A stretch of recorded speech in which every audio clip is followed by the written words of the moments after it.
Hi everybody, and welcome back to FANG Friday. This is Ross Healy, the chairman of Strategic Analysis Corporation and a senior portfolio manager at McNichol & Associates Asset Management. As I mentioned last week, we are planning a special free webinar for FANG Friday viewers called Using SVA to Survive and Thrive in a Bear Market. It will take place Friday, June the 10th, after market close. Registration opens this week, so if you'd like us to hold you a place, then send us an email at info@strategicanalysis.ca with your full name, requesting your spot in the webinar. Spaces are limited, so please follow the instructions precisely to secure your spot. As we have already received a strong response to what was only a suggestion last week, we are now committed to going ahead, especially given that today the S&P 500 officially fell into bear market territory. This is one you're not going to want to miss. Furthermore, I suspect that this coming week may be critical to the FANGs in general. The four big heavyweights, Amazon, Apple, Alphabet, and Tesla, with a combined market cap of $5.5 trillion, are all on the verge of potentially simultaneously breaking key support levels. The implications for the overall market, the NASDAQ 100 in particular, are painful if you happen to be long that index. However, before we take a look at the FANGs, as always, I do like to say thanks to everyone who likes this video and all our subscribers. Okay, let's start off with Amazon, and look at that. Amazon is sitting there right on its bubble price. It was sitting there on its bubble price last week as well, and I'm not going to say that it's necessarily resisting going any lower, but the bubble price is the lowest valuation that Amazon has ever fallen to. So falling here has very, very nasty implications for this stock. Alphabet is same kind of a problem here. It's right down to its mid-super growth price. That's 5.5 times book value, but it looks as if it is breaking support right now. And the question is, how severe could this be? Well, when I take a look at the very long-term view from Alphabet, we can see that there was an acceleration here in the fair market value, but that acceleration is now easing off. I think that the COVID impact here is now passing, and that the earnings and the ROE are likely to fall back to the levels that they saw most of the past 10 years. In that case, then the stock pulls back probably to its super growth price, 3.5 times book. Apple looks as if it's breaking its HB5. In fact, it is breaking its HB5 as we speak, and I think we can see lower prices ahead here.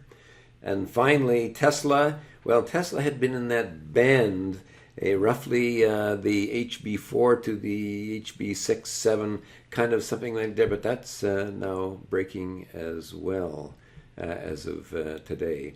And the implications here, potentially a move all the way down to the bubble price. However, let's see as time unfolds.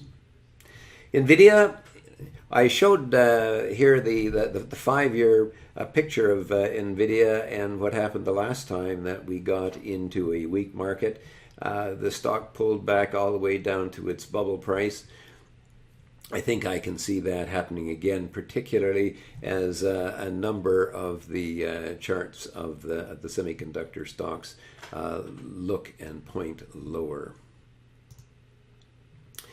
Netflix, well, Netflix, to all intents and purposes, has actually met my downside target. Hey, remember some while ago, actually, I did 1 or 2 webinars on just how low Netflix could go. And I said, look at the very, very long-term low for this stock has been at super growth price, and that, therefore, is my target. Well, I didn't mean for it to get there next week. Well, not next week necessarily, but the next 6 months. But it has. And the question is, now what?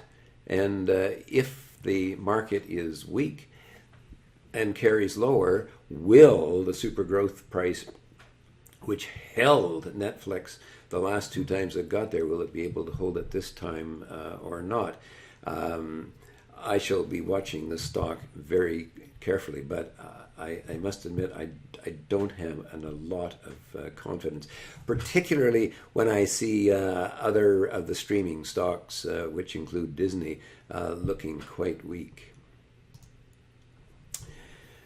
Meta platforms, again, my long-term expectation for this stock was its super growth price. It actually got there, and of course hit and just rocketed right back up again, so fast you couldn't, even have a chance to park your gum and grab a share. But it popped right back up to its fair market value again. That's the downtrending dotted line there. And it's run out of gas. I'm going to be interested to see what happens when it gets back to its super growth price, which I think it will, because stocks, when they bottom, typically at least test those lows. Finally, I didn't mention, when I was talking about the big 4 stocks, I didn't mention Microsoft, which, by the way, has a market cap of almost $2 trillion, adding to the 5.5 trillion of those initial big 4. And that's because Microsoft is already in a very clear downtrend. So there wasn't much for me to say there that was new. Now, in summary, the big 4 FANGs, of which I've included Tesla, look as if their valuation supports are giving way or are close to doing so. The most significant of the 4 is Amazon. I never recommend short selling, but if I were ever to do so, Amazon breaking its bubble price carries nasty downside implications. However, Alphabet, Apple, and Tesla aren't much better. Microsoft, the 5th really of the maybe the big 5, is already in a confirmed downtrend, so nothing needs to be said here today. You saw that Netflix and Meta are reasonably close to possible significant lows, okay, at 3.5 times book value, their super growth price, and that is usually where growth stocks typically bottom. But before getting excited about a possible low for these 2 really cheap FANGs, I need to ask myself, if Amazon, Alphabet, Tesla, and Apple bite the dust, and I could even add in Microsoft to that, will Netflix and Meta stand aside and hold their ground?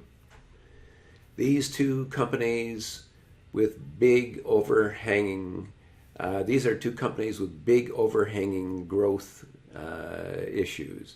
Netflix, I think, in particular. Lastly, NVIDIA and the semis are looking mighty peaked to me.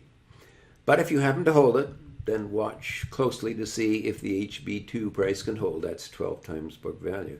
Because if not, the bubble price, which is 7.4 times book value, is coming back up again. Since we started FANG Friday, events have clearly shown that there are 3 ways that we can earn our keep with our SVA market service. The first is to help you find stocks to buy. Second, as you saw with Netflix, I showed you how you can avoid the kinds of big losses that the market can inflict on your portfolio. Third, of course, is to get you into or out of the stock market itself. Now, if you'd like to join our investing community and become a client of ours, go to www.strategicanalysis.ca/pricing and get started right away. This is not the type of market that you want to risk navigating alone. So join our investment community today. Or, if you want to wait, sign up for our upcoming webinar, Using SVA to Survive and Thrive in Bear Markets. For now, this has been Ross Healy, the chairman of Strategic Analysis Corporation and the senior portfolio manager at McNichol & Associates Asset Management, reminding you that nothing, including investing, is difficult if you have the right tools. I'll see you next Friday.